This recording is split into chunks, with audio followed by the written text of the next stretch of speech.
Jadi gue menemukan satu modus baru. Ada orang tiba-tiba datang ke rumah gue. Dia bilang kalau handphone iPhone-nya itu hilang dan lokasinya ada di rumah gue. Dan dia itu pakai HP iPhone 8 kalau nggak salah gue lihat tadi. Dan bener, lokasi titiknya itu ada di rumah gue. Habis itu kelar. Jadi sebenarnya dia datang 2 kali.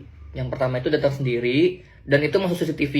Yang namanya pertama kali ini adalah tante gue. Dan dia tuh benar-benar kayak ngunjukin ini nih lokasi titik terakhirnya di sini loh, ini terakhirnya di sini gitu pokoknya. Dan tante gue kan bukan orang yang mengerti di bidang teknologi gitu ya, jadi mungkin kayak dia bingung aja gitu. Terus tiba-tiba si cowok ini dia bilang mau lapor RT RW dulu untuk melakukan penggeledahan gitu. Terus gue dipanggil, kondisi gue pada saat itu gue lagi mandi dan gue samperin tante gue dan dibilang ini ada orang gini HP-nya terakhir di sini. Selang berapa lama dia datang berlima, jadi ada satu orang yang pakai baju polisi seakan-akan ya, gue nggak tahu ini polisi benar apa enggak ya. Jadi kayak baju polisi yang warna hitam, terus ini ada logo Polri-nya gitu. Gue nggak tahu ini polisi yang off duty atau ini polisi gadungan, gue nggak tahu sekali lagi. Dan terus ada lagi orang yang katanya sebagai saksi kalau lokasi titik terakhirnya ada di sini sejak malam. Dia bilang seperti itu. Lalu gue turun ke bawah untuk nyamperin. Gue tanya kenapa dan lain-lain seperti itulah. Dia bilang yang hilang itu adalah iPhone 15 Pro. Pertama adalah di rumah gue lagi nggak ada siapa-siapa. Cuman ada tante gue dan nyokap gue. Sisanya kerja. Dan gue minta dong, oh yaudah titik terakhir di mana? Dan dia menunjukkan itu titik terakhirnya ada di lokasi rumah gue. Benar.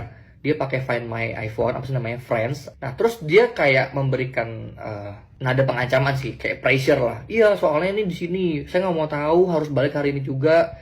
Kalau nggak, masnya gonta-ganti rugi dan lain-lain supaya gue segera untuk dilakukan penggeledahan, karena dia minta untuk gue digeledah. Dan yang geledah adalah 5 orang termasuk polisi ini. Terus gue bilang gue menolak itu, karena kalau memang misalnya ada penggeledahan itu harus ada namanya surat perintah. Gue bawa iPad, gue bilang ayo udah mas, ini masnya login aja akunnya di sini, saya ringing atau saya play sound, satu orang masuk dalam, kita ngiter semua ruangan. Dia menolak dengan alasan hanya bisa login di HP ini. Ini adalah titik janggalnya. Oh, ini janggal, ini adalah satu modus dan ini menurutku udah janggal gitu. Ya udah dong.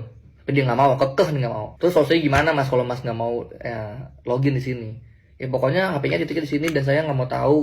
Masa harus ganti rugi seharga HP itu, dia bilang gitu. Janggal kedua, minta uang dengan seakan-akan mengganti handphone dengan seharga iPhone 15 Pro itu. Terus gue bilang, oh nggak bisa, karena kan posisi HP masih di sini. Posisi HP masih ada di sini dan masih menyala. Karena gue udah mulai kesel ya, akhirnya mas play sound itu bukan login, tapi ngebunyiin HP-nya biar HP-nya posisinya tahu ada di sini atau bukan. Gue bilang gitu. Akhirnya gue contohin lah, gue pakai iWatch dan terus tuh gue bilang ini loh caranya. Nanti HP-nya bunyi kayak gini, gue tunjuk caranya. HP gue bunyi kan gitu. Terus karena udah nggak dapat titik tengahnya ya, tiba-tiba